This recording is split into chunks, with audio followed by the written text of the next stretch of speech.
Welcome to Money Talks.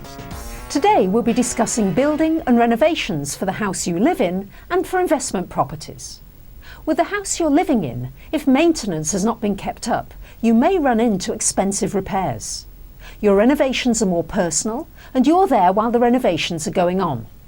So although you're inconvenienced by the noise and the mess, at least you're there to see how the work is progressing. With an investment property, it's a bit trickier because you have to meet the contractors at the property and you're not there to supervise the work. And no matter how well you know your contractors, it's always advisable to show up on a regular basis and check out their progress. Let me give you an example to illustrate this. I was having a builder put up a partition wall to make the through lounge into 2 rooms in one of my investment properties. The room was large enough to divide without sacrificing living space, and I was going to make one of the rooms into another bedroom because I knew it would bring in more rental income. A job that should have taken a few days had already taken 3 months.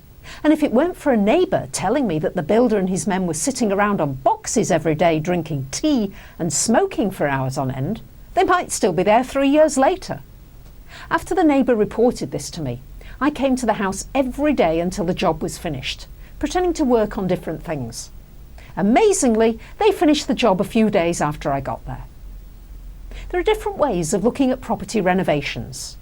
For the most part, investors look at it as, let's get it fixed up and rented out as quickly as possible.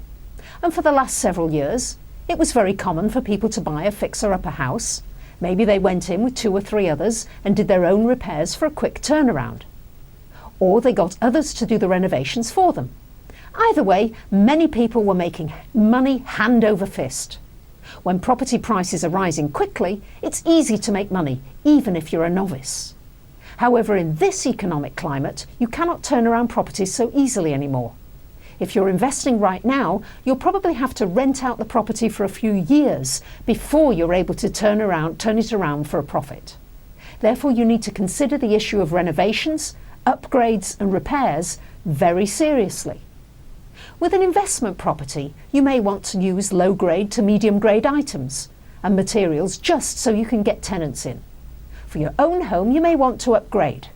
It's a different kind of call when you're doing your own house as opposed to an investment property.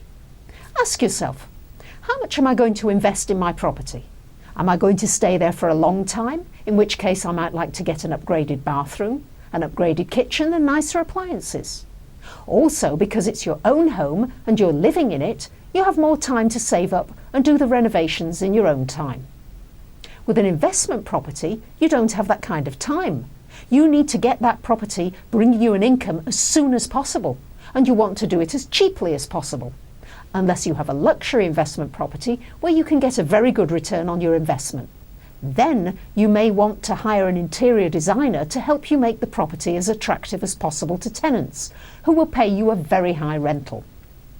However, if you're going to hire an interior designer, make sure that your builder is willing to work with them.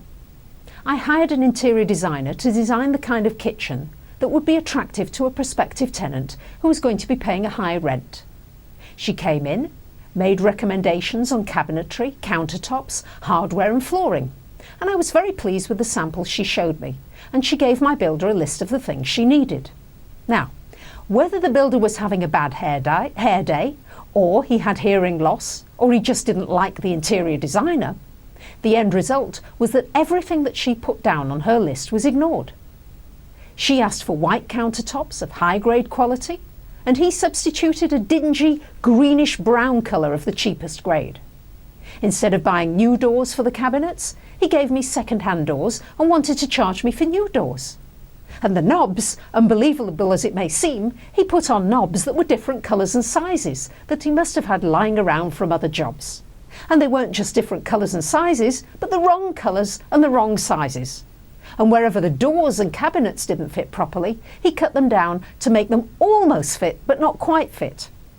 The lesson I learned from this was that I needed to buy the materials myself. At least then I could be sure that the interior designer's instructions had been adhered to. So to summarise, know the difference between renovations on your own home and those on an investment property. With an investment property, try to make a point of supervising builders on a regular basis. If you're not living close by, get someone to check for you and report back to you. And in the current downturn economy, it's very difficult to buy, fix up and sell a property in a short space of time. This is only for the professionals, not the amateurs. Stay tuned, I'll be back shortly.